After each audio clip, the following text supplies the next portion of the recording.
नमस्कार, आप देख रहे हैं ब्रेकिंग बिहार। अभी हमारे साथ लोजपा पारस गुट के मनीष आनंद जी हैं, जो अपनी पार्टी के मीडिया प्रभारी भी हैं। इनसे जानते हैं जहरीली शराब पर जो इन दिनों बिहार में बवाल मचा हुआ है। गोपालगंज, बेतिया, मुजफ्फरपुर कई लोगों की जाने गई, कई लोग हॉस्पिटल में भर्ती हैं और कई लोगों ने अपनी आंखों की रोशनी गंवाई। मनीष जी, क्या हो रहा है शराबबंदी वाले राज्य में?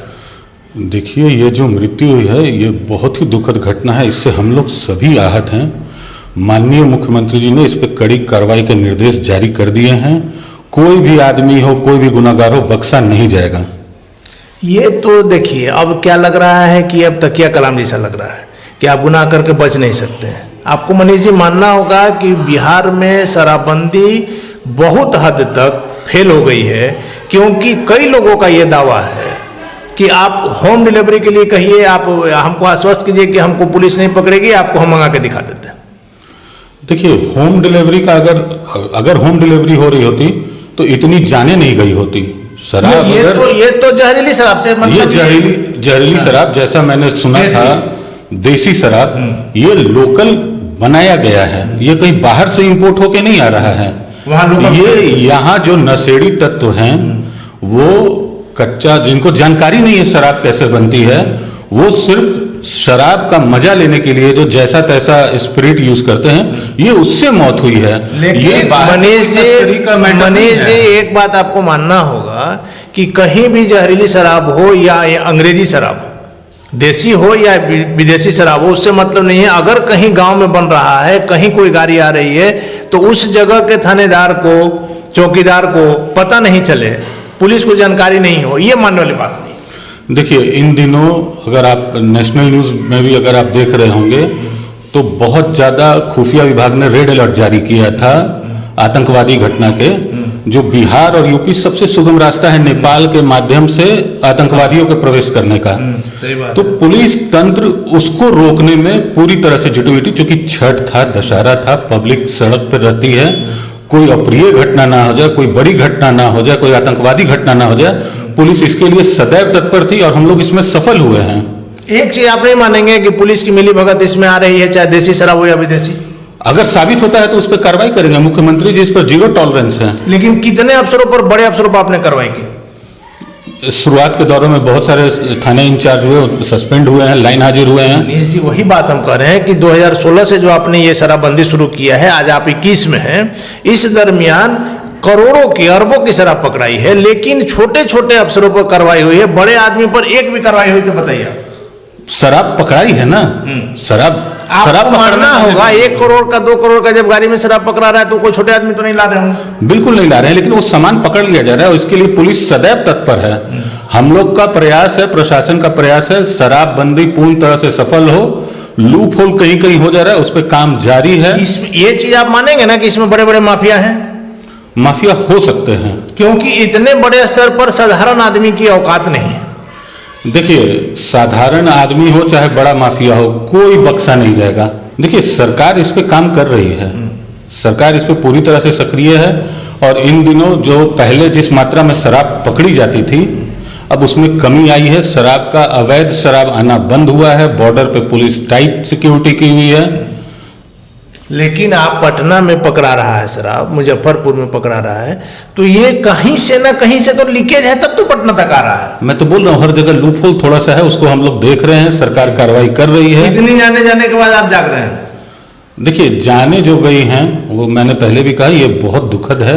हम लोग इससे स्वयं आहत हैं। लेकिन ये कोई बाहर से आया हुआ शराब नहीं था। अगर बाहर से आया हुआ शराब होता तो बिहार से ज्यादा मौतें बाहर हो रही होती। ये बात आपकी सही है कि ये वहां का लोकल लोग शराब बना रहे थे, उसमें जहरीली शराब को ऐसा तत्व चला गया जो कि आम आदमी के लिए हानिकारक है। देखिए, चुनाव के बाद ये सब आपको होना है। ये विपक्ष की मिलीभगत है।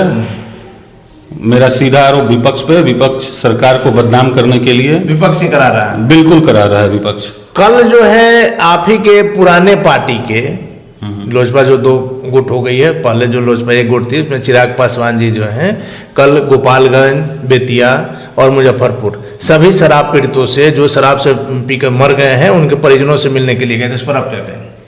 देखिए, चिराग जी गए हैं, सरकार के लोग भी जा रहे हैं, हमारी गहरी संवेदना है, लेकिन इसमें राजनीति नहीं होनी चाहिए। सीधा की राजनीति कर रहे हैं। बिल्कुल राजनीति कर रहे हैं। कैसे?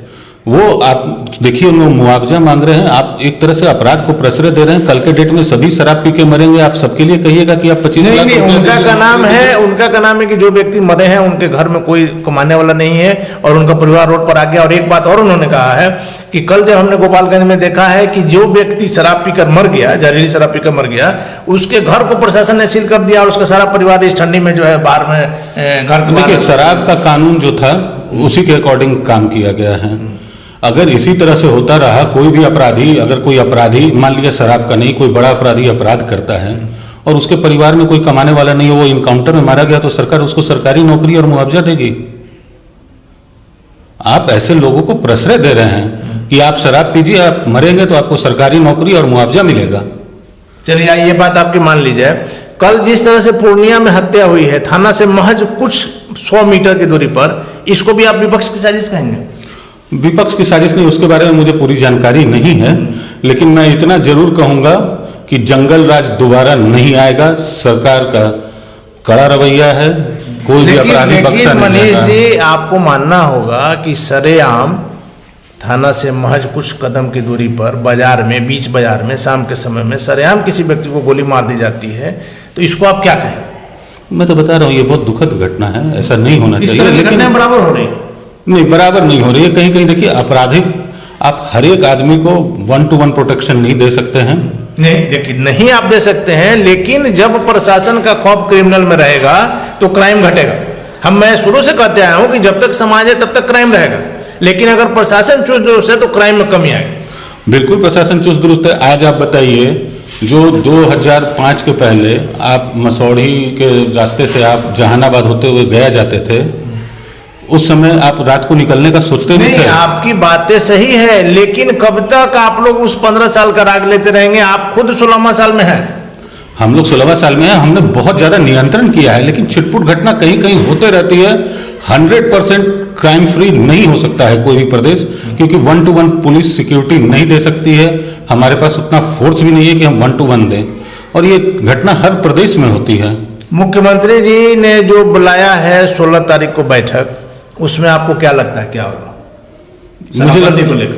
मुझे लगता है समीक्षा में सीधे सीधे मुझे लगता है कि जिम्मेदार पदाधिकारियों पर गाज गिरेगी, बर्खास्त तक किया जा सकता है, क्योंकि मुख्यमंत्री लगता नहीं है कि बड़े अधिकारियों पर भी कार्रवाई होनी चाहिए? बिल्कुल होगी। जो लोग दोषी होंगे वो सब नपेंगे, कोई छूटेगा नहीं। चलिए, अब एक आखिरी सवाल है मनीष जी आपसे कि कंगना रनावत फिल्म अभिनेत्री जो है, जिनको अभी कुछ दिन पहले ही पुरस्कार भी दिया गया है भारत सरकार की ओर से, उनका इस तरह का बयान कि आज़ादी जो है वो पहले तो भीख थी और ये 2014 के बाद सही अर्थों में आज़ादी मिली है, क्या आपको नहीं लगता है कि सब सस्ती लोकप्रियता पाने का तरीका है? देखिए, आप लोग उनके शब्दों को जा रहे हैं, उनके संदर्भ को नहीं समझ रहे हैं। सबसे पहले उनके कहने के संदर्भ को समझना होगा। जिस आज़ादी की परिकल्पना सुभाष चंद्र बोस, चंद्रशेखर आजाद, सरदार पटेल, मंगल पांडे, खुदीराम बोस ने किया था, क्या वैसी आज़ादी मिली? मुस्लिम लीग की 2 नेशन थ्योरी पे कॉम्प्रोमाइज किया गया या नहीं किया गया? मैं तो पूछना चाहता हूं, आप इस पर भी जाएंगे, इस पर भी अगर आप जाएंगे मनीष जी, तो 2014 में मोदी जी की जो सरकार आई, उसके पहले भी तो एनडीए की सरकार रही है।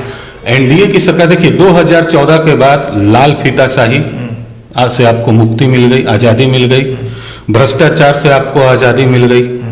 तो ये मैं वही कह रहा हूं कि आप उनके शब्दों को ना पकड़े, उनके संदर्भ को समझें। फिर मैं आपके भी शब्दों को नहीं पकड़ रहा हूं, लेकिन आप ही के पार्टी के जो सर्व नेता हैं, रामविलास पासवान जी, स्वर्गीय पासवान जी, जिनको आप मानेंगे भले उनके बेटे से आप लोगों को जो बैर हो, लेकिन पासवान जी की तो विरासत को, उनके योगदान को इंडिया की राजनीति में भुलाया नहीं जा सकता है। तो क्या उनके समय में भी आजादी नहीं थी? नहीं, आजादी, मैं कह रहा हूं कि आप आजादी के शब्द को आप पकड़ रहे हैं।